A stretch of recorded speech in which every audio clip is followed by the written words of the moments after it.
সমাজতত্ত্ব প্রথম পত্র পরীক্ষায় শিক্ষার্থী আঞ্জুমানের সাথে যে ঘটনাটি ঘটেছে তার জন্য আমি আন্তরিকভাবে দুঃখিত এবং শিক্ষার্থী সহ আমাদের আলেম ওলামাদের সাথে প্রার্থনা করছি। আপনারা আমি ভবিষ্যতে এই প্রতিশ্রুতি দিচ্ছি আমি ধর্মীয় মূল্যবোধকে বজায় রাখবো। সচেতনতা শিক্ষক সরকারি ডিগ্রি কলেজ। গত 13 তারিখে যে ঘটনাটি ঘটেছে এই ঘটনার সাথে আমিও জড়িত, সেহেতু এখানে একটু ভুল বুঝাবুঝি হয়েছে। এই ভুল বুঝাবুঝিতে আমিও এখানে দোষী, সেহেতু আমি ভিকটিম এর কাছে বা যারা এখানে আছে সবার কাছে ক্ষমা প্রার্থী। আমি অলরেডি পুরা দেশ জেনেছে সমস্যাটা কি হয়েছে, যেহেতু দুইজন শিক্ষক ক্ষমা প্রার্থনা করেছেন। আসসালামু আলাইকুম। গতকালকে আপনাদের মাঝে একটি ভিডিও নিয়ে এসেছিলাম যেখানে আপনাদেরকে একটি তথ্য দেওয়া হয়েছিল। খাগড়াছড়িতে একজন বোন, অন্তঃসত্ত্বা বোন, তিনি পরীক্ষা দিচ্ছিলেন, হিজাব পরা ছিলেন, নিকাব করা ছিলেন, তাই একজন শিক্ষক তাকে বের করে দিয়েছিল। তার পরবর্তীতে সেই মেয়েটি প্রতিবাদ করায় তাকে বহিষ্কার করেছিল কলেজ থেকে।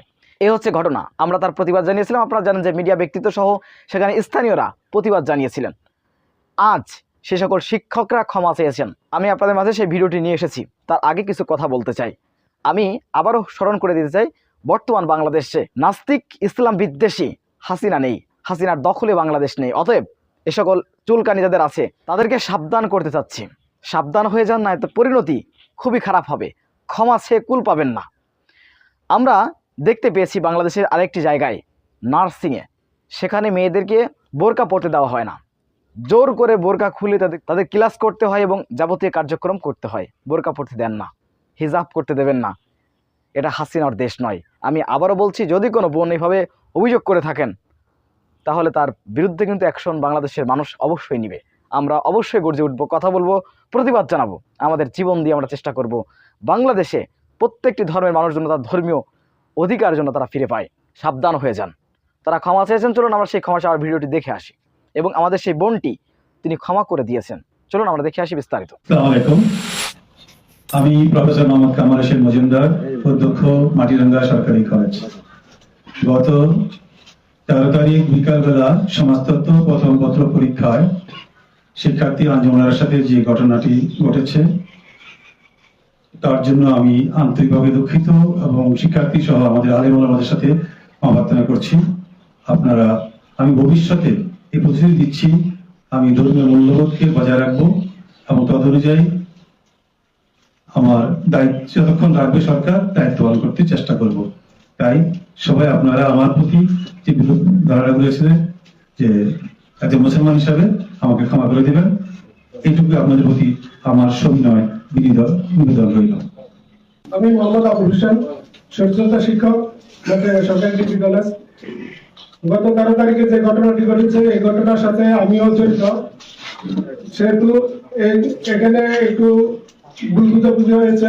এই ভুল বুঝাবুঝিতে আমিও এখানে দোষী, সেহেতু আমি ভিকটিম এর কাছে বা যারা এখানে আছে সবার কাছে ক্ষমা প্রার্থী, আন্তরিকভাবে দুঃখিত। আমি অলরেডি পুরা দেশ জেনেছে সমস্যাটা কি হয়েছে, যেহেতু দুইজন শিক্ষক ক্ষমা প্রার্থনা করেছেন। আমি দেশবাসী সহ আমার সহপাঠী, আমাদের শিক্ষক এবং ওলামায়ে যারা আছেন তাদের সবার কাছে অনুরোধ করব, কোনো অসহিংস আচরণ আমি চাই না, আগেও চাই না, এখনো চাই না। যেহেতু ওনারা ক্ষমা প্রার্থনা করছে, ওরা শিক্ষক এবং আমরা মুসলিম, আমরা যদি সবাইকে ক্ষমাসুন্দর দৃষ্টিতে দেখি আর কোনো ঝামেলা না জড়াই, আমরা যেহেতু উনি নিজের দোষ স্বীকার করেছেন, আমরা কোনো প্রতিশোধ প্রবণতা যাব না। আমি সবাইকে অনুরোধ করব, পুরো দেশবাসীকে অনুরোধ করব। আমি আমার ব্যক্তিগতভাবে ওনাকে, উনি যেহেতু ক্ষমা চেয়েছেন, অবশ্যই উনি একজন বড় ব্যক্তি, ক্ষমা চেয়েছেন, এই জন্য আমি চাইবো আপনারা সবাই ওনাকে ক্ষমা করে দিবেন। এবং উনি যেহেতু প্রতিশ্রুতি দিয়েছেন আর কখনো উনি এরকম কোনো কর্মকাণ্ডে যুক্ত হবেন না। 13 তারিখ থেকে আজকে 15 তারিখ পর্যন্ত আপনারা আমার সাথে ছিলেন। আমি আপনাদের কাছে সবার কাছে কৃতজ্ঞ। সবাইকে অনেক ধন্যবাদ আমাকে সাথে থাকার জন্য। এবং আমিও চাই আপনারা সবাই মিলে ওনাকে ক্ষমা করে দেন। এবং আমি আমাদের যে জুন কমান্ডার স্যার আছে ওনার অনুরোধের ভিত্তিতে প্রশাসনের সহযোগিতায় আমি একটা মত বিনিময় সভার মাধ্যমে যে আলোচনা হয়েছে, সুন্দর সুস্থ একটা সমাধান আমি পেয়েছি। সাংবাদিক মিডিয়া এবং স্থানীয় মাটিরাঙ্গার সব গণমান্য ব্যক্তির সামনে উনি নিজে ওনারা দুজন শিক্ষক ক্ষমা চেয়েছেন, আমি সন্তুষ্ট। সহযোগিতার জন্য সবাইকে অনেক ধন্যবাদ। আচ্ছা, এই জিনিসটা যাতে এখানে শেষ হয়ে যায়, আমরা আর কোনো মারামারিতে যাব না। সবাইকে অনুরোধ রইল আমার। আমি মনে করি তাদের ক্ষমা করে দেওয়া উচিত নয়। এই সকল শিক্ষক এরা ইসলাম বিদ্বেষী, ধর্ম বিদ্বেষী, এদেরকে ক্ষমা করে দেওয়ার কোনো যুক্তিসঙ্গত কারণ নেই। তবু আমাদের সে বোনটি ক্ষমা করে দিয়েছেন স্যার বলে।